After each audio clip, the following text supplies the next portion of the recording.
ನಮಸ್ಕಾರ ವೀಕ್ಷಕರೇ, ಪ್ರಿಯಾ ಸುಚಿ ಚಾನಲ್ಗೆ ಸ್ವಾಗತ. ಎಲ್ಲರಿಗೂ ಯುಗಾದಿ ಹಬ್ಬದ ಶುಭಾಶಯಗಳು. ಇನ್ನೇನು ಯುಗಾದಿ ಹಬ್ಬ ಹತ್ರ ಬರ್ತಾ ಇದೆ. ಹಾಗಾಗಿ ನಾನು ಇವತ್ತಿನ ಈ ವಿಡಿಯೋದಲ್ಲಿ 3 ಸ್ಪೆಷಲ್ ತಿಂಡಿಗಳ ರೆಸಿಪಿಗಳನ್ನ ತೋರಿಸ್ತಾ ಇದ್ದೀನಿ.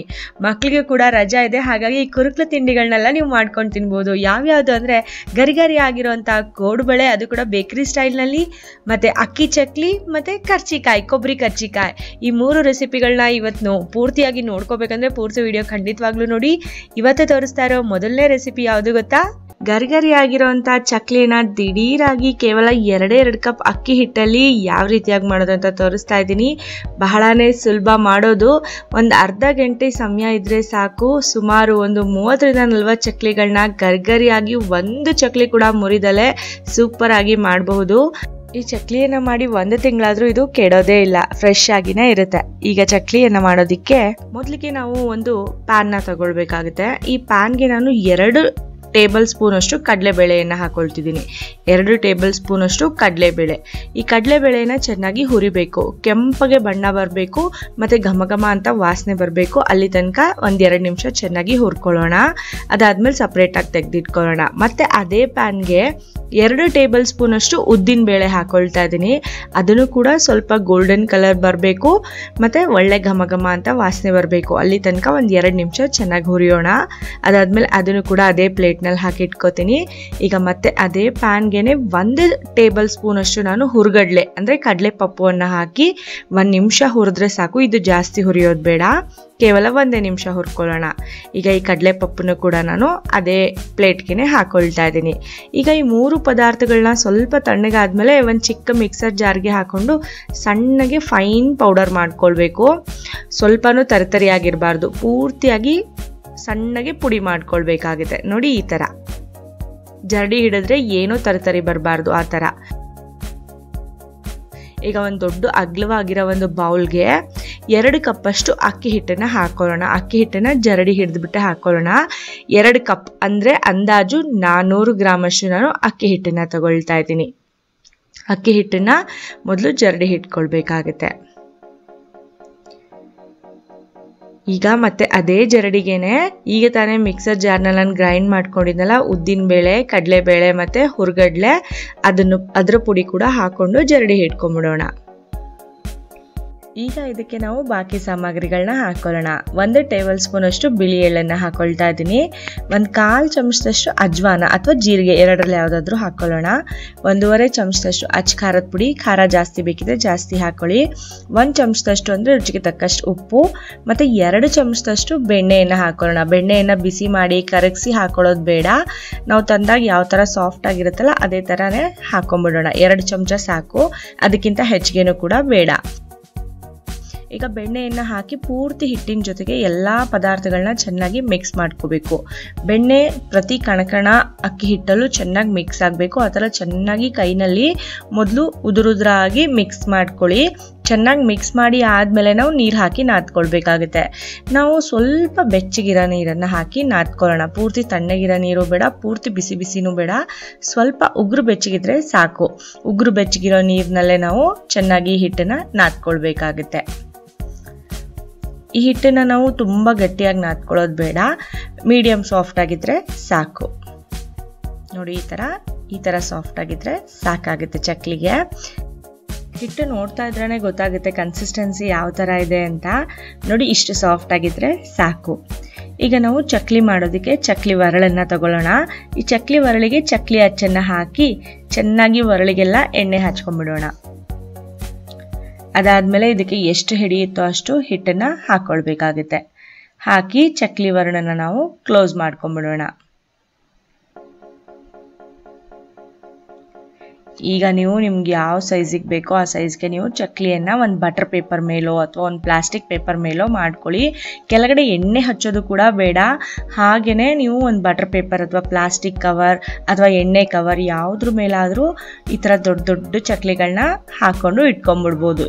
ಈ ಥರ ಬಟರ್ ಪೇಪರ್ ಮೇಲೋ ಅಥವಾ ಪ್ಲಾಸ್ಟಿಕ್ ಕವರ್ ಮೇಲೆ ಚಕ್ಲಿ ಹಾಕೊಳ್ಳೋದ್ರಿಂದ ಅದು ಎತ್ತೋದಕ್ಕೂ ಕೂಡ ತುಂಬಾ ಸುಲಭ ಆಗುತ್ತೆ. ಕೈನಲ್ಲಿನೇ ಎತ್ಕೊಳ್ಬೋದು. ಸ್ವಲ್ಪ ಬಟರ್ ಪೇಪರ್ನ ಬೆಂಡ್ ಮಾಡಿದ್ರೆ ಸಾಕು, ಚಕ್ಲಿ ಕೈಗೇನೆ ಬಂದ್ಬಿಡುತ್ತೆ. ನೋಡಿ, ನಿಮ್ಗೆ ಎಷ್ಟು ದೊಡ್ಡದು ಬೇಕೋ ಅಷ್ಟು ದೊಡ್ಡ ಚಕ್ಲಿಗಳನ್ನ ನಾವು ಮಾಡ್ಕೊಳ್ಬೋದು. ಈ ಥರ ಮಾಡ್ಕೊಳ್ಳುವಾಗ ಸ್ವಲ್ಪನೂ ಹರಿಯೋದೇ ಇಲ್ಲ, ಮುರಿಯೋದೇ ಇಲ್ಲ. ಯಾಕೆಂದರೆ ನಾವು ಸರಿಯಾದ ಪ್ರಮಾಣದಲ್ಲಿ ಎಲ್ಲ ಪದಾರ್ಥಗಳನ್ನ ಹಾಕಿದ್ದೀವಲ್ಲ, ಹಾಗಾಗಿ. ಈಗ ನೋಡಿ, ಒಂದೊಂದೇ ಚಕ್ಲಿಯನ್ನು ಸ್ವಲ್ಪ ಬಟರ್ ಪೇಪರ್ನ ಬೆಂಡ್ ಮಾಡಿ ಕೈಗೆ ತಗೊಂಡ್ಬಿಡ್ಬೋದು. ನಿಧಾನವಾಗಿ ಎಣ್ಣೆ ಒಳಗಡೆ ಬಿಡ್ತಾ ಹೋಗೋಣ.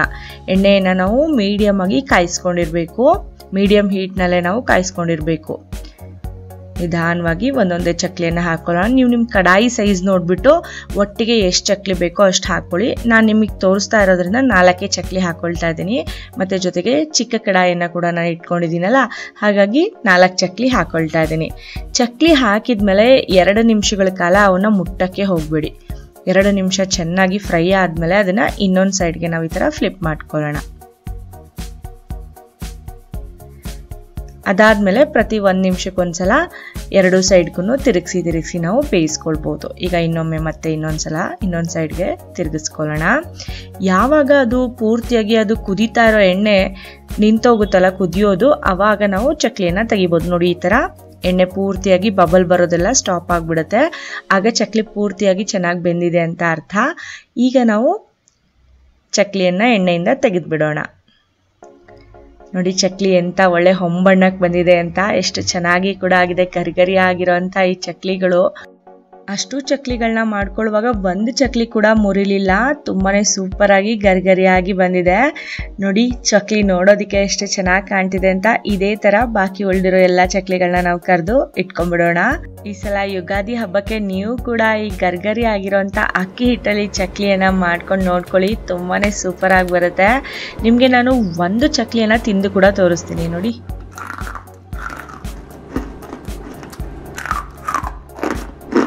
ನಿಮ್ಗೆಲ್ಲರಿಗೂ ಇವತ್ತು ನಾನು ತೋರಿಸಿರೋಂತಹ ಕ್ರಿಸ್ಪಿ ಚಕ್ಲಿಯ ರೆಸಿಪಿ ಇಷ್ಟ ಆಗಿದ್ರೆ ಪ್ರಿಯಾ ಸುಜಿ ಚಾನಲ್ಗೆ ಲೈಕ್ ಮಾಡಿ. ಇನ್ನೂ ಹೆಚ್ಚಿನ ಹೊಸ ರೆಸಿಪಿಗಳಿಗಾಗಿ ನಮ್ಮ ಚಾನಲ್ನ ಸಬ್ಸ್ಕ್ರೈಬ್ ಮಾಡ್ಕೊಳ್ಳಿ. ಯುಗಾದಿ ಹಬ್ಬಕ್ಕೆ ಚಕ್ಲಿ ರೆಸಿಪಿ ನೋಡಾಯ್ತು. ಈಗ ನಾನು ತೋರಿಸ್ತಾ ಇರೋ 2ನೇ ರೆಸಿಪಿ ಯಾವುದು ಗೊತ್ತಾ? ಗರಿಗರಿಯಾದಂತಹ ಕರ್ಚಿಕಾಯಿ. ಈ ಕರ್ಚಿಕಾಯಿನ ವಿಶೇಷತೆ ಏನಂದ್ರೆ, ಇದನ್ನ ನಾನು ಸಾಂಪ್ರದಾಯಿಕ ವಿಧಾನದಲ್ಲಿ ಮಾಡಿ ತೋರಿಸ್ತೀನಿ. ಹಾಗೇನೆ ತುಂಬಾನೇ ಗರಿಗರಿಯಾಗಿ ಮೇಲ್ಗಡೆ ಪದ್ರಾಗಿ ತುಂಬಾ ಚೆನ್ನಾಗಿ ಬರುತ್ತೆ. ಬನ್ನಿ, ಸಾಂಪ್ರದಾಯಿಕವಾಗಿ ಮಾಡೋಂತಹ ಕರ್ಚಿಕಾಯಿನ ಸ್ಟೆಪ್ ಬೈ ಸ್ಟೆಪ್ ಹೇಗೆ ಮಾಡೋದು ಅಂತ ನಾವು ಈ ವಿಡಿಯೋದಲ್ಲಿ ನೋಡ್ಕೊಳ್ಳೋಣ. ಈ ಗರಿಗರಿ ಆಗಿರೋಂಥ ಪದ್ರ ಕರ್ಚಿಕಾಯಿನ ಮಾಡೋದಕ್ಕೆ ಮೊದಲು ಹಿಟ್ಟನ್ನು ನಾದ್ಕೊಳ್ಬೇಕು. ಹಾಗಾಗಿ 1 ಕಪ್ ಮೈದಾ ಹಿಟ್ಟು ಹಾಕೊಳ್ತಾ ಇದ್ದೀನಿ. ಇದ್ರ ಜೊತೆಗೆ 2 ಚಮಚದಷ್ಟು ಚಿರೋಟಿ ರವೆ ತಗೊಳ್ಬೇಕು. ಚಿರೋಟಿ ರವೆ ಇಲ್ಲಾಂದ್ರೆ ಬಾಂಬೆ ರವೆನೇ ಮಿಕ್ಸರ್ನಲ್ಲಿ ಸ್ವಲ್ಪ ಗ್ರೈಂಡ್ ಮಾಡ್ಕೊಂಡು ಕೂಡ ಹಾಕೊಳ್ಬಹುದು. ನಾನು ಚಿರೋಟಿ ರವೆ ಹಾಕೊಳ್ತಾ ಇದ್ದೀನಿ. ಇದ್ರ ಜೊತೆ 1.5 ಚಮಚದಷ್ಟು ತುಪ್ಪ ಹಾಕೊಳ್ಳಿ. ಬಿಸಿ ಮಾಡೋದೇನು ಬೇಡ. ಚಿಟಿಕೆಯಷ್ಟು ಉಪ್ಪನ್ನ ಹಾಕೊಳ್ಳಿ. ಟೇಸ್ಟ್ ಚೆನ್ನಾಗಿರುತ್ತೆ. ಇದು ಆಪ್ಷನಲ್, ಬೇಕಂದ್ರೆ ಹಾಕೊಳ್ಬೋದು, ಇಲ್ಲಾಂದ್ರೆ ಸ್ಕಿಪ್ ಕೂಡ ಮಾಡ್ಬೋದು. ಎಲ್ಲವನ್ನ ಒಂದ್ಸಲ ಚೆನ್ನಾಗಿ ಮಿಕ್ಸ್ ಮಾಡ್ಕೊಳ್ಳೋಣ. ಚೆನ್ನಾಗಿ ಬೆರಳುಗಳ ಸಹಾಯದಿಂದ ಮಿಕ್ಸ್ ಮಾಡ್ಕೊಂಡಾದ್ಮೇಲೆ ಸ್ವಲ್ಪನೇ ನೀರು ಹಾಕೊಳ್ತಾ ನಾವು ಹಿಟ್ಟನ್ನ ನಾದ್ಕೊಳ್ಬೇಕಾಗುತ್ತೆ. ತುಂಬಾ ಗಟ್ಟಿಯಾಗಿ ಕೂಡ ನಾದ್ಕೊಳ್ಳೋದು ಬೇಡ, ತುಂಬಾ ಸಾಫ್ಟ್ ಆಗಿ ನಾದ್ಕೊಳ್ಳೋದು ಬೇಡ. ಸೆಮಿ ಸಾಫ್ಟ್ ಆಗಿರ್ಲಿ. ನೀವು ಚಪಾತಿ ಹಿಟ್ಟು ನಾದ್ಕೊಳ್ತಿರಲ್ಲ, ಅದಕ್ಕಿಂತ ಸ್ವಲ್ಪ ಗಟ್ಟಿಯಾಗಿದ್ರೆ ಸಾಕು. ಈ ಹಿಟ್ಟನ್ನ ನಾದ್ಬಿಟ್ಟು ಒಂದು 15 ನಿಮಿಷ ಹಾಗೇನೆ ರೆಸ್ಟ್ ಮಾಡೋದಕ್ಕೆ ಬಿಟ್ಬಿಡ್ಬೇಕು. ಒಂದು ಬೌಲ್ ಅಥವಾ ಒಂದು ಬಟ್ಟೆಯನ್ನ ಮುಚ್ಚಿ ಹಾಗೆ ಇಟ್ಬಿಡೋಣ. ಈಗ ಹಿಟ್ಟು ನಾದಿ ರೆಡಿ ಆಗಿದೆ. ಈಗ ನಾವು ಸೂಸ್ಲಾ ಅಂದ್ರೆ ಒಳಗಡೆ ಸ್ಟಫಿಂಗ್ ಮಾಡ್ಕೊಳ್ತೀವಲ್ಲ, ಅದಕ್ಕೆ ಒಣ ಕೊಬ್ಬರಿಯನ್ನು ನೀವು ತುರಿದ್ಬೇಕಾದ್ರೂ ತಗೊಳ್ಬೋದು. ಆದರೆ ನಾನು ಮಿಕ್ಸರ್ನಲ್ಲಿ ಗ್ರೈಂಡ್ ಮಾಡಿ ತಗೊಳ್ತಿದ್ದೀನಿ. 1 ಕಪ್ ಅಷ್ಟು ಒಣ ಕೊಬ್ಬರಿಯನ್ನ ನೋಡಿ ಈ ಥರ ಸಣ್ಣಗೆ ಪೌಡರ್ ಮಾಡ್ಕೊಳ್ತಾ ಇದ್ದೀನಿ. ನೀವು ಬೇಕಾದ್ರೆ ತುರಿದ್ಬೇಕಾದ್ರೂ ತಗೊಳ್ಬೋದು, ಎರಡೂ ರುಚಿಯಾಗುತ್ತೆ. ಅದೇ ಇದನ್ನ ಒಂದು ಬೌಲ್ನಲ್ಲಿ ಹಾಕಿ ತೆಗೆದಿಟ್ಕೊಳ್ತಿದ್ದೀನಿ. ಅದೇ ಮಿಕ್ಸರ್ ಜಾರ್ಗೆ 3/4 ಕಪ್ನಷ್ಟು ನಾನು ಸಕ್ಕರೆ ತಗೊಂಡು ಅದನ್ನು ಕೂಡ ಪುಡಿ ಮಾಡ್ಕೊಳ್ತೀನಿ. 1 ಕಪ್ ಒಣ ಕೊಬ್ಬರಿಗೆ 3/4 ಕಪ್ ಸಕ್ಕರೆ ಸಾಕಾಗುತ್ತೆ. 4 ಏಲಕ್ಕಿ ಕೂಡ ಹಾಕೊಂಡಿದ್ದೀನಿ. ನೋಡಿ, ಈ ಥರ ಸಣ್ಣಗೆ ಪುಡಿ ಮಾಡಿ ತೆಗೆದಿಟ್ಕೊಳ್ಳೋಣ. ಈ ಸಕ್ಕರೆ ಪುಡಿ ಕೂಡ ನಾನು ಆಮೇಲೆ ಬಳಸ್ಕೊಳ್ತೀನಿ. ಈಗ ಒಂದು ಪ್ಯಾನ್ ತಗೊಳ್ತಾ ಇದ್ದೀನಿ. ಈ ಪ್ಯಾನ್ಗೆ ನಾನೀಗ 2 ಚಮಚದಷ್ಟು ತುಪ್ಪ ಹಾಕೊಳ್ಬೇಕಾಗುತ್ತೆ. ಈ ಕರ್ಚಿಕಾಯಿ ಮಾಡೋದಕ್ಕೆ ಜಾಸ್ತಿ ತುಪ್ಪ ಹಿಡಿಯೋದೇ ಇಲ್ಲ, ಇಷ್ಟೇ ತುಪ್ಪ, ಮತ್ತೆ ಬಳಸೋದಿಲ್ಲ. ತುಪ್ಪ ಕರಗಿದ್ಮೇಲೆ ಇದಕ್ಕೆ ಒಂದು 3 ಚಮಚದಷ್ಟು ಬಾದಾಮಿಯನ್ನು ಸಣ್ಣದಾಗಿ ಕತ್ತರಿಸಿ ಹಾಕೊಳ್ಬೇಕಾಗುತ್ತೆ. ಮತ್ತೆ ಗೋಡಂಬಿ ಕೂಡ ಹಾಕೊಳ್ಬೇಕು. ನೀವು ಯಾವ್ಯಾವ ಡ್ರೈ ಫ್ರೂಟ್ಸ್ನ ಎಷ್ಟು ಬೇಕಾದರೂ ಹಾಕೊಳ್ಬಹುದು. ಅಂದಾಜು ಇಷ್ಟೇ ಅಂತ ಏನಿಲ್ಲ, ಹೆಚ್ಚು ಅಥವಾ ಕಡಿಮೆ ನಡೆಯುತ್ತೆ. 2 ಚಮಚ ಗೋಡಂಬಿ ಕಟ್ ಮಾಡಿ ಹಾಕೊಂಡಿದ್ದೀನಿ. 1 ಚಮಚ ಪಿಸ್ತಾ ತಗೊಂಡಿದ್ದೀನಿ. ನೀವು ಯಾವ್ದನ್ನ ಹೆಚ್ಚು ಅಥವಾ ಕಡಿಮೆ ಬೇಕಾದರೂ ಮಾಡ್ಕೊಳ್ಬಹುದು. ಯಾವ್ದು ಬೇಡ ಅನ್ಸಿದ್ರೆ ಸ್ಕಿಪ್ ಕೂಡ ಮಾಡ್ಕೊಳ್ಬಹುದು. ಇವನ್ನೆಲ್ಲ ನಾವು ಚೆನ್ನಾಗಿ ಗೋಲ್ಡನ್ ಕಲರ್ ಬರೋ ತನಕ ಚೆನ್ನಾಗಿ ಫ್ರೈ ಮಾಡ್ಕೊಳ್ಳೋಣ. ಈಗ ನೋಡಿ ಬಾದಾಮಿ ಮತ್ತು ಗೋಡಂಬಿ ಒಳ್ಳೆ ಗೋಲ್ಡನ್ ಕಲರ್ ಬಂದಿದೆ. ಈ ಟೈಮ್ನಲ್ಲಿ ನಾನು ಒಣ ದ್ರಾಕ್ಷಿಯನ್ನು 3 ಚಮಚ, 2 ಚಮಚ ಬಿಳಿ ಎಳ್ಳು ಮತ್ತು 2 ಚಮಚಷ್ಟು ಗಸಗಸೆ ಹಾಕೊಳ್ತಾ ಇದ್ದೀನಿ. ಗಸಗಸೆ ಹಾಕೋದ್ರಿಂದ ತುಂಬಾ ಒಳ್ಳೆ ಫ್ಲೇವರ್ ಬರುತ್ತೆ, ರುಚಿ ತುಂಬ ಚೆನ್ನಾಗಾಗುತ್ತೆ. ಇವನ್ನು ಕೂಡ 1 ನಿಮಿಷಗಳ ಕಾಲ ಈಗ ನಾವು ಚೆನ್ನಾಗಿ ಹುರ್ಕೊಳ್ಳೋಣ. ಜಾಸ್ತಿ ಹೊತ್ತು ಹುರ್ಕೊಳ್ಳೋದು ಬೇಡ, 1 ನಿಮಿಷ ಸಾಕು. 1 ನಿಮಿಷ ಆದಮೇಲೆ ಇದಕ್ಕೆ ನಾನು ಆಗಲೇ ಒಣ ಕೊಬ್ಬರಿಯನ್ನು ಪುಡಿ ಮಾಡಿ ಇಟ್ಕೊಂಡಿದ್ದಲ್ಲ ಅದನ್ನು ಹಾಕೊಳ್ಳೋಣ. ನೀವು ತುರಿದು ಇಟ್ಕೊಂಡಿದ್ರು ಕೂಡ ಈ ಮೂಮೆಂಟ್ನಲ್ಲಿ ಹಾಕ್ಕೊಳ್ಬಹುದು. ಪುಡಿ ಅಥವಾ ತುರಿದಿರೋದು ಎರಡರಲ್ಲಿ ಯಾವುದಾದ್ರೂ ನಡೆಯುತ್ತೆ. ಒಣ ಕೊಬ್ಬರಿಯನ್ನು ಹಾಕಿ 1-2 ನಿಮಿಷ ಹುರ್ಕೊಂಡ್ಬಿಟ್ರೆ ಸಾಕು. ಆ ಒಣ ಕೊಬ್ಬರಿ ಒಂದು ಸ್ವಲ್ಪ ಗೋಲ್ಡನ್ ಕಲರ್ ಬರ್ತಿದೆ ಅಂತ ಅನ್ಸುತ್ತಲ್ಲ, ಅವಾಗ ಸಾಕಾಗುತ್ತೆ. ಗ್ಯಾಸ್ ಫ್ಲೇಮ್ನ ಆಫ್ ಮಾಡಿಬಿಡ್ಬೇಕು. ನಾನು ಕೂಡ ಗ್ಯಾಸ್ ಫ್ಲೇಮ್ನ ಈಗ ಆಫ್ ಮಾಡಿದ್ದೀನಿ. ಆಫ್ ಮಾಡಿ ಆದಮೇಲೆ ಸಕ್ಕರೆ ಪುಡಿಯನ್ನು ಸೇರಿಸ್ಬೇಕು. ಸಕ್ಕರೆ ಪುಡಿಯನ್ನು ಸೇರಿಸ್ಬಿಟ್ಟು ಒಂದ್ಸಲ ಚೆನ್ನಾಗಿ ಮಿಕ್ಸ್ ಮಾಡಿಬಿಟ್ರೆ ಮುಗ್ದೋಯ್ತು. ಈ ಸ್ಟಫಿಂಗ್ ರೆಡಿ ಆಗುತ್ತೆ. ಕರ್ಚಿಕಾಯಿನ ಸೂಸ್ಲ ರೆಡಿ ಆಗುತ್ತೆ. ಏಲಕ್ಕಿ ಕೂಡ ಸಕ್ಕರೆ ಪುಡಿಯಲ್ಲೇ ಮಿಕ್ಸ್ ಆಗಿದೆ. ಈಗ ನಮ್ಮ ಕರ್ಚಿಕಾಯಿ ಸೂಸ್ಲ ರೆಡಿ ಆಗಿದೆ. ಈಗ ಹಿಟ್ಟನ್ನು ನೋಡೋಣ. 15 ನಿಮಿಷ ಆಗಿದೆ ನಾದಿ. ಈಗ ಇದನ್ನು 1 ನಿಮಿಷ ಕೈಗೆ ಸ್ವಲ್ಪ ತುಪ್ಪ ಹಚ್ಕೊಂಡು ನಾದ್ಕೊಂಡಿದ್ದೀನಿ.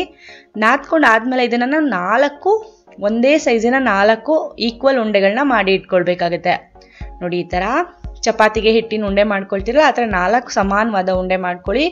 ಒಂದೊಂದೇ ಉಂಡೆಯನ್ನು ನೀವು ಚಪಾತಿ ಸೈಜ್ಗೆ ಲಟ್ಟಿಸ್ಕೊಳ್ಬೇಕು. ಯಾಕೆ ಅಂತ ನಾನು ಮುಂದೆ ಹೇಳ್ತೀನಿ. ಈ ಥರ ಮಾಡೋದ್ರಿಂದನೇ ಪದ್ರ ಆಗಿರೋಂಥ ಕರ್ಚಿಕಾಯಿ ರೆಡಿ ಆಗೋದು. ನಾನು ತೋರಿಸಿರೋ ವಿಧಾನದಲ್ಲೇ ಕೂಡ ನೀವು ಮಾಡ್ಕೊಳ್ಳಿ. ನೀವು ಯಾವ ಸೈಜ್ಗೆ ಬೇಕಾದರೂ ಲಟ್ಟಿಸ್ಕೊಳ್ಬೋದು. ನೋಡಿ, ನಾನು ನಾರ್ಮಲ್ ಚಪಾತಿ ಸೈಜ್ಗೆ ಲಟ್ಟಿಸ್ಕೊಂಡಿದ್ದೀನಿ. ಇದೇ ಥರ 4 ಚಪಾತಿನ ಕೂಡ ನೀವು ಲಟ್ಟಿಸ್ಕೊಳ್ಬೇಕು. ಒಂದ್ರ ಮೇಲೆ ಒಂದು ಹಾಕುವಾಗ ಸ್ವಲ್ಪ ಒಣ ಹಿಟ್ಟನ್ನು ಹಾಕ್ಕೊಳ್ಳಿ, ಅವಾಗ ಅಂಟ್ಕೊಳ್ಳೋದಿಲ್ಲ ಒಂದಕ್ಕೊಂದು. ನೋಡಿ, 4 ಚಪಾತಿ ರೆಡಿ ಮಾಡಿ ಇಟ್ಕೊಂಡಿದ್ದೀನಿ. ಈಗ ಒಂದು ಸಪ್ರೇಟ್ ಪ್ಲೇಟ್ ತಗೊಳ್ಳಿ. ಅದಕ್ಕೆ 1 ಚಮಚದಷ್ಟು ಕಾರ್ನ್ಫ್ಲೋರ್ ಮತ್ತು 1 ಚಮಚದಷ್ಟು ಬೆಣ್ಣೆ ಹಾಕೊಳ್ಳೋಣ. ಬೆಣ್ಣೆ ಇಲ್ಲಾಂದರೆ ತುಪ್ಪ ಕೂಡ ಬಳಸ್ಬೋದು. ಎರಡೂ 1 ಟೇಬಲ್ ಸ್ಪೂನ್ ಅಷ್ಟು ತೊಗೊಂಡಿದ್ದೀನಿ. ಎರಡನ್ನೂ ಕೂಡ ಕೈಯಿಂದ ಬೆರಳುಗಳ ಸಹಾಯದಿಂದ ಚೆನ್ನಾಗಿ ಮಿಕ್ಸ್ ಮಾಡಿಕೊಂಡು ಒಂದು ಪೇಸ್ಟ್ನ ತಯಾರಿಸಬೇಕು. ನೋಡಿ, ಈ ಥರ ಈ ಪೇಸ್ಟ್ನ ಕೂಡ ನಾವು 4 ಸಮಾನವಾದ ಭಾಗಗಳು ಮಾಡ್ಕೊಳ್ಬೇಕಾಗುತ್ತೆ. 4 ಚಪಾತಿಗೆ ಹಾಕೋದಿಕ್ಕೆ. ನೋಡಿ, ಈಗ 1 ಭಾಗ ಅಂದರೆ 1 ಸ್ಪೂನ್ ತೊಗೊಂಡಿದ್ದೀನಿ. ಇದನ್ನು ಮೊದಲು 1 ಚಪಾತಿಗೆ ನಾನು ಹಾಕೊಳ್ತಾ ಇದ್ದೀನಿ.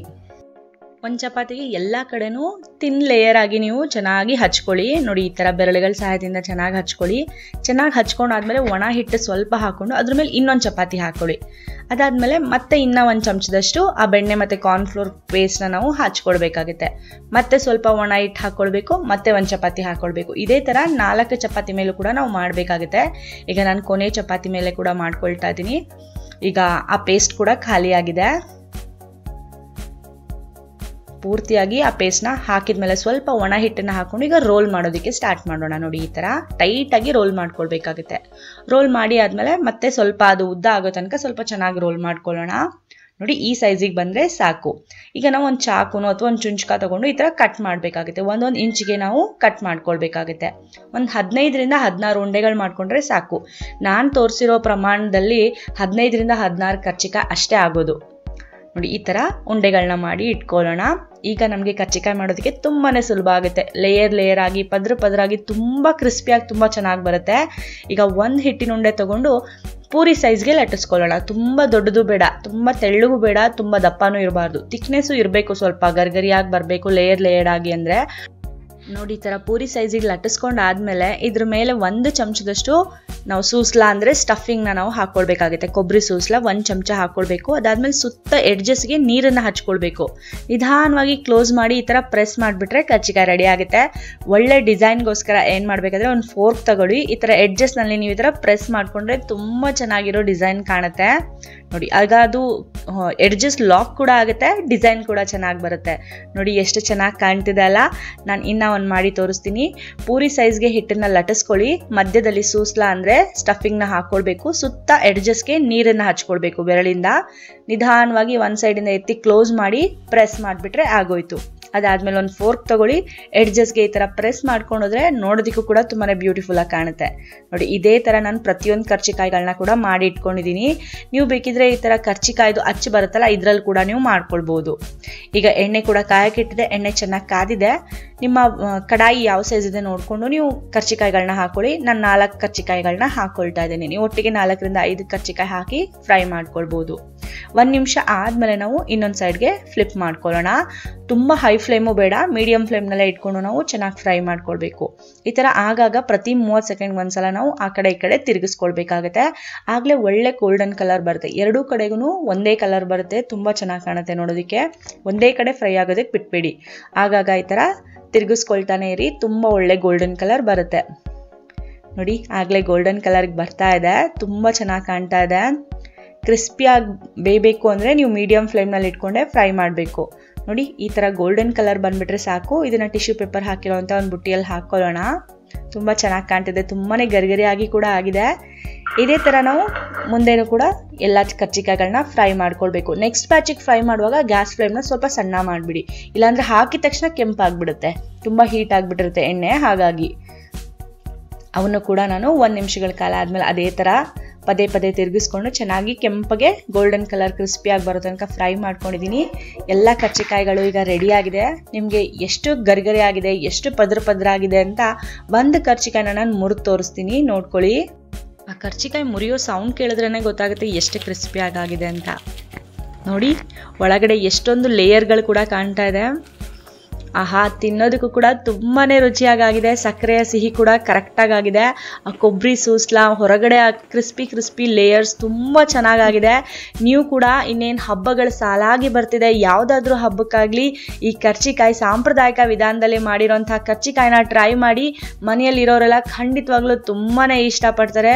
ತುಂಬಾ ಪರ್ಫೆಕ್ಟಾಗಿ ಕೂಡ ಬರುತ್ತೆ. ನಾನು ಈ ವಿಡಿಯೋದಲ್ಲಿ ಹೇಳಿರೋಂಥ ಪ್ರತಿಯೊಂದು ಟಿಪ್ಸ್ ಆ್ಯಂಡ್ ಟ್ರಿಕ್ಸ್ನ ನೀವು ಕೂಡ ಫಾಲೋ ಮಾಡಿ. ನಾನು ವಿಡಿಯೋದಲ್ಲಿ ತೋರಿಸಿರೋದನ್ನ ಸ್ಟೆಪ್ ಬೈ ಸ್ಟೆಪ್ ನೀವು ಕೂಡ ಫಾಲೋ ಮಾಡಿದ್ರೆ 100% ಪರ್ಫೆಕ್ಟ್ ಕರ್ಜಿಕಾಯಿನ ನೀವು ಕೂಡ ತಯಾರಿಸ್ಬೋದು. ನಿಮ್ಗೆಲ್ಲರಿಗೂ ಇವತ್ತು ನಾನು ತೋರಿಸಿರುವಂತಹ ಕರ್ಜಿಕಾಯಿ ರೆಸಿಪಿ ಇಷ್ಟ ಆಗಿದೆ ಅಂತ ಅನ್ಕೊಳ್ತೀನಿ. ಇಷ್ಟ ಆಗಿದ್ರೆ ಪ್ರಿಯಾ ಸಜಿ ಚಾನಲ್ಗೆ ಲೈಕ್ ಮಾಡಿ. ಇವತ್ತಿನ ಯುಗಾದಿ ವಿಶೇಷ ಈ ವಿಡಿಯೋದಲ್ಲಿ ನಾನು ತೋರಿಸ್ತಾ ಇರುವಂಥ 3ನೇ ರೆಸಿಪಿ ಯಾವುದಂದ್ರೆ ಕೋಡುಬಳೆ. ಅದು ಕೂಡ ಬೇಕರಿಯಲ್ಲಿ ಸಿಗುತ್ತಲ್ಲ, ಗರ್ಗರಿಯಾಗಿರುವಂಥ ರುಚಿಯಾಗಿರುವಂಥ ಕೋಡುಬಳೆ. ಬಹಳ ಈಸಿ, ತುಂಬಾನೇ ಗರ್ಗರಿಯಾಗಿರುತ್ತೆ, ತುಂಬಾನೇ ರುಚಿಯಾಗಿ ಕೂಡ ಇರುತ್ತೆ. ಬನ್ನಿ ಇದನ್ನ ಯಾವ ರೀತಿಯಾಗಿ ಸಿಂಪಲ್ ಮೆಥಡಲ್ಲಿ ಮಾಡೋದು ಅಂತ ನಾವು ಇವಾಗ ನೋಡ್ಕೊಳ್ಳೋಣ. ಈ ಕೋಡುಬಳೆಯನ್ನು ಮಾಡೋದಕ್ಕೆ ನಾವು ಮೊದಲಿಗೆ 1 ಕಪ್ಪಷ್ಟು ನಾವು ಅಕ್ಕಿ ಹಿಟ್ಟನ್ನು ತಗೊಳ್ಬೇಕು. ಅರ್ಧ ಕಪ್ಪಷ್ಟು ನಾನು ಸಣ್ಣ ರವೆ ಬರುತ್ತಲ್ಲ, ಅಂದರೆ ಚಿರೋಟಿ ರವೆ, ಅದನ್ನು ತಗೊಳ್ಬೇಕು. ಉಪ್ಪಿಟ್ಟು ರವೆ ಇದ್ರೆ ಸ್ವಲ್ಪ ಗ್ರೈಂಡ್ ಮಾಡಿ ತಗೊಳ್ಳಿ. ಅರ್ಧ ಕಪ್ ರವೆ, 1 ಕಪ್ ಅಕ್ಕಿ ಹಿಟ್ಟು. ಈಗ ಈ 1 ಕಪ್ ಅಕ್ಕಿ ಹಿಟ್ಟು ಮತ್ತು ಅರ್ಧ ಕಪ್ಪಷ್ಟು ಚಿರೋಟಿ ರವೆನ ನಾವು 1 ನಿಮಿಷಗಳ ಕಾಲ ರೋಸ್ಟ್ ಮಾಡ್ಕೊಳ್ಬೇಕಾಗತ್ತೆ. ಸ್ವಲ್ಪ ಬೆಚ್ಚಗಾದರೆ ಸಾಕು, ತುಂಬ ಹೊತ್ತು 2 ನಿಮಿಷ 3 ನಿಮಿಷ ಕೆಂಪಿಗಾಗೋವರೆಗೂ ರೋಸ್ಟ್ ಮಾಡ್ಕೊಳ್ಳೋದು ಬೇಡ. ಜಸ್ಟ್ ಅದು ಬಿಸಿ ಆಗಬೇಕು, ಅಲ್ಲಿ ತನಕ ರೋಸ್ಟ್ ಮಾಡ್ಕೊಳ್ಳೋಣ. ಈ ಥರ ರೋಸ್ಟ್ ಮಾಡ್ಕೊಳ್ಳೋದಕ್ಕೆ 1 ನಿಮಿಷಗಳ ಕಾಲ ಸಮಯ ಹಿಡಿಯುತ್ತೆ. ಈಗ ಸ್ವಲ್ಪ ಬಿಸಿ ಆಗಿದೆ, ಸಾಕು ಇಷ್ಟು ಬೆಚ್ಚಗಾದರೆ. ಈಗ ಗ್ಯಾಸ್ನ ಆಫ್ ಮಾಡ್ಕೊಂಡಿದ್ದೀನಿ. ಇದನ್ನು ನಾನು ಅಗಲವಾಗಿರೋ ಒಂದು ಬೌಲ್ಗೆ ಹಾಕೊಳ್ತಾ ಇದ್ದೀನಿ. ಇದೇ ಬೌಲ್ನಲ್ಲೇ ನಾನು ಎಲ್ಲ ಹಿಟ್ಟನ್ನು ಕಲಿಸ್ಕೊಳ್ತೀನಿ. ಈಗ ಒಂದ್ಸಲ ನಾವು ಇದನ್ನು ಚೆನ್ನಾಗಿ ಮಿಕ್ಸ್ ಮಾಡ್ಕೊಳ್ಳೋಣ. ಈಗ ನಾವು ಇದಕ್ಕೆ ಒಂದೊಂದೇ ಸಾಮಗ್ರಿಗಳನ್ನ ಹಾಕ್ಕೊಳ್ತಾ ಹೋಗಬೇಕಾಗುತ್ತೆ. ಮೊದಲಿಗೆ ನಾನು ರುಚಿಗೆ ತಕ್ಕಷ್ಟು ಅಂದರೆ 1 ಚಮಚದಷ್ಟು ಉಪ್ಪನ್ನು ಹಾಕ್ಕೊಳ್ತಿದ್ದೀನಿ. ನೀವು ನಿಮ್ಮ ರುಚಿಗೆ ತಕ್ಕ ಹಾಗೆ ಹಾಕ್ಕೊಳ್ಳಿ. 1 ಚಮಚದಷ್ಟು ಬಿಳಿ ಎಳ್ಳು, 1/4 ಚಮಚದಷ್ಟು ಇಂಗು ಬೇಕಿದ್ರೆ ಹಾಕ್ಕೊಳ್ಬೋದು, ಇಲ್ಲ ಸ್ಕಿಪ್ ಕೂಡ ಮಾಡ್ಬೋದು. ಈಗ 3 ರಿಂದ 4 ಟೇಬಲ್ ಸ್ಪೂನ್ ಅಷ್ಟು ಎಣ್ಣೆಯನ್ನು ಬಿಸಿ ಮಾಡಿ ಚೆನ್ನಾಗಿ ಕಾಯಿಸ್ಕೊಂಡು ಹಾಕ್ಕೊಳ್ಬೇಕಾಗುತ್ತೆ. ಹಾಕಿದ ತಕ್ಷಣ ಸುರ್ರ ಅಂತ ಶಬ್ದ ಬರಬೇಕು, ಆ ಥರ ಇರಬೇಕದು, ಅಷ್ಟು ಬಿಸಿಯಾಗಿರಬೇಕು. ಎಣ್ಣೆಯನ್ನು ಹಾಕಿದ ಮೇಲೆ ಒಂದ್ಸಲ ಚೆನ್ನಾಗಿ ಮಿಕ್ಸ್ ಮಾಡ್ಕೊಳ್ಳೋಣ. ಸ್ಪೂನಲ್ಲಿ ಮಿಕ್ಸ್ ಮಾಡ್ಕೊಳ್ಳಿ, ಎಣ್ಣೆ ಬಿಸಿ ಇರೋದ್ರಿಂದ. 1 ಚಮಚ ಬಾಕಿ ಉಳಿಸಿದ್ದೀನಿ, ಅದನ್ನು ಕೂಡ ನಾನು ಇವಾಗ ಹಾಕೊಂಡ್ಬಿಡ್ತೀನಿ. ಟೋಟಲ್ ಆಗಿ ಹಾಕಿರೋದು 3 ಟೇಬಲ್ ಸ್ಪೂನ್ ಅಷ್ಟು ಎಣ್ಣೆನ ಯಾವುದೇ ಕಾರಣಕ್ಕೂ ಕಡಿಮೆ ಮಾಡಬೇಡಿ. ಎಣ್ಣೆ ಹಾಕಿದ್ರೇನೆ, ಈ ಥರ ಕಾಯಿಸಿ ಹಾಕಿದ್ರೇನೆ ಕೋಡುಬಳೆ ಗರಿಗರಿಯಾಗಿ ಆಗೋದು. ಈಗ ಇದು ಸ್ವಲ್ಪ ಮಟ್ಟಿಗೆ ತಣ್ಣಗಾಗಬೇಕು, ಹಾಗಾಗಿ ಇದನ್ನ ಸೈಡಿಗೆ ಇಡ್ತೀನಿ. ಇದಕ್ಕೆ ಹಾಕೊಳ್ಳೋಕೆ ಒಂದು ಮಸಾಲೆಯನ್ನು ಗ್ರೈಂಡ್ ಮಾಡ್ಕೊಳ್ಬೇಕು. ಹಾಗಾಗಿ ಒಂದು ಮಿಕ್ಸರ್ ಜಾರ್ಗೆ 3 ಟೇಬಲ್ ಸ್ಪೂನ್ ಅಷ್ಟು ಹುರ್ಗಡ್ಲೆ ಹಾಕೊಂಡಿದ್ದೀನಿ. ಅದೇ ಥರ 3 ಟೇಬಲ್ ಸ್ಪೂನ್ ಅಷ್ಟು ಒಣ ಕೊಬ್ಬರಿಯನ್ನು ತುರಿದು ಹಾಕೊಂಡಿದ್ದೀನಿ. 1 ಚಮಚದಷ್ಟು ಕರಿಬೇವು, ಫ್ರೆಶ್ ಆಗಿರೋ ಕರಿಬೇವು ಹಾಕೊಳ್ಳಿ. 1 ಚಮಚದಷ್ಟು ಜೀರಿಗೆಯನ್ನು ಹಾಕೊಂಡಿದ್ದೀನಿ. 2 ಚಮಚದಷ್ಟು ಅಚ್ಕಾರದ ಪುಡಿ ಹಾಕೊಳ್ತಿದ್ದೀನಿ. ಅಚ್ಕಾರದ ಪುಡಿ ಬದಲಿಗೆ 4-5 ಒಣ ಮೆಣಸಿನ್ಕಾಯಿನ ಕೂಡ ಹಾಕೊಳ್ಬೋದು. 3 ಚಮಚದಷ್ಟು ನೀರನ್ನು ಹಾಕಿ ಗ್ರೈಂಡ್ ಮಾಡ್ಕೊಳ್ಳೋಣ. ತರಿಯಾಗಿ ಮೊದಲು ಗ್ರೈಂಡ್ ಮಾಡ್ಕೊಳ್ಬೇಕು, ಆಮೇಲೆ ಮತ್ತೆ ಸ್ವಲ್ಪ ನೀರನ್ನು ಸೇರಿಸಿ ನಾವು ನುಣ್ಣಗೆ ಗ್ರೈಂಡ್ ಮಾಡ್ಕೊಳ್ಬೇಕು. ನೋಡಿ, ಈ ಥರ ತರಿಯಾಗಿ ಗ್ರೈಂಡ್ ಮಾಡ್ಕೊಂಡಿದ್ದೀನಿ. ಈಗ ಮತ್ತೆ ಒಂದು 3-4 ಚಮಚದಷ್ಟು ನೀರನ್ನು ಹಾಕೊಂಡು ಸಣ್ಣಗೆ ಪೇಸ್ಟ್ ಮಾಡ್ಕೊಳ್ಬೇಕಾಗುತ್ತೆ. ನೋಡಿ, ಈ ಥರ ಗಂಧದ ಥರ ಪೇಸ್ಟ್ ಮಾಡ್ಕೊಳ್ಬೇಕು. ಈಗ ಈ ಮಸಾಲೆ ಪೇಸ್ಟ್ನ ನಾವು ಆ ಹಿಟ್ಟಿನಲ್ಲಿ ಹಾಕೊಳ್ಬೇಕಾಗುತ್ತೆ.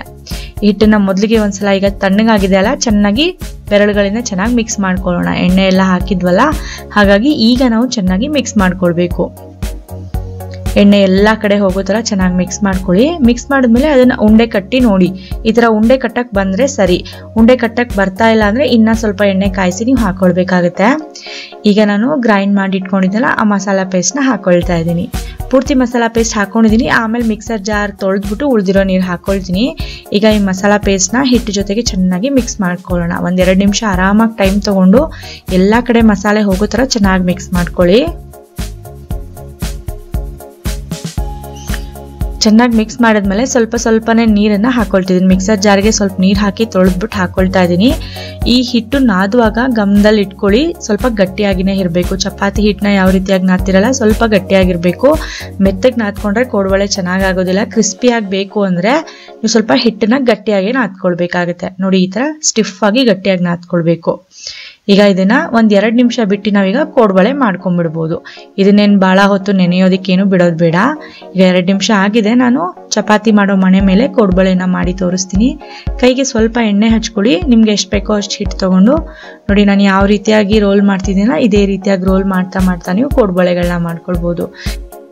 ಈ ಥರ ಹಿಟ್ಟನ್ನು ರೆಡಿ ಮಾಡಿಕೊಟ್ಬಿಟ್ರೆ ಚಿಕ್ಕ ಮಕ್ಕಳು ಕೂಡ ಕೋಡ್ಬಳೆ ಮಾಡ್ತಾರೆ. ಅಷ್ಟು ಸುಲಭ ಕೋಡ್ಬಳೆ ಮಾಡೋದು. ತುಂಬ ಸುಲಭವಾಗಿ ಎಲ್ಲ ಕೋಡ್ಬಳೆನ ಒಂದೇ ಸೈಜ್ನಲ್ಲಿ ಮಾಡ್ಕೊಳ್ಳಿ. ನೋಡೋದಕ್ಕೆ ಕೂಡ ತುಂಬ ಚೆನ್ನಾಗಿ ಕಾಣುತ್ತೆ. ನೋಡಿ, ನಾನು ಯಾವ ವಿಧಾನದಲ್ಲಿ ಮಾಡಿ ತೋರಿಸಿದ್ದೀನಲ್ಲ ಇದೇ ಥರ ನೀವು ಮಾಡಿ, ತುಂಬ ಚೆನ್ನಾಗಾಗುತ್ತೆ.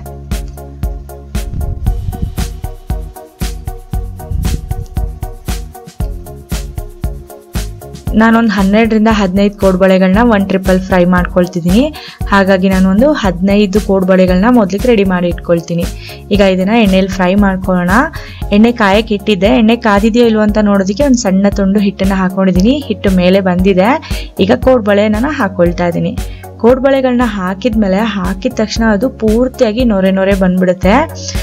ನೊರೆ ಬರ್ತಾ ಇರುವಾಗಲೇ ಒಂದು 30 ಸೆಕೆಂಡ್ಸ್ ಆದ್ಮೇಲೆ ನಾವು ಚಮಚದಿಂದ ಈ ರೀತಿಯಾಗಿ ಕೈ ಆಡಿಸ್ಕೊಳ್ಬೇಕಾಗುತ್ತೆ. ಇಲ್ಲಾಂದ್ರೆ ಏನಾಗುತ್ತೆ, ಕೆಳಗಡೆ ಅಂಟ್ಕೊಂಡಂಗೆ ಆಗ್ಬಿಡುತ್ತೆ. ಹಾಗಾಗಿ ಆಗಾಗ ಈ ಥರ ಒಂದು 30 ಸೆಕೆಂಡ್ ಒಂದ್ಸಲ, 20 ಸೆಕೆಂಡ್ ಒಂದ್ಸಲ ಈ ಥರ ಕೈ ಆಡಿಸ್ಕೊಳ್ತಾ ಇದ್ರೆ ಎಲ್ಲ ಕೋಡ್ಬಳೆಗಳು ಕೂಡ ಒಂದೇ ಕಲರ್ ಬರುತ್ತೆ.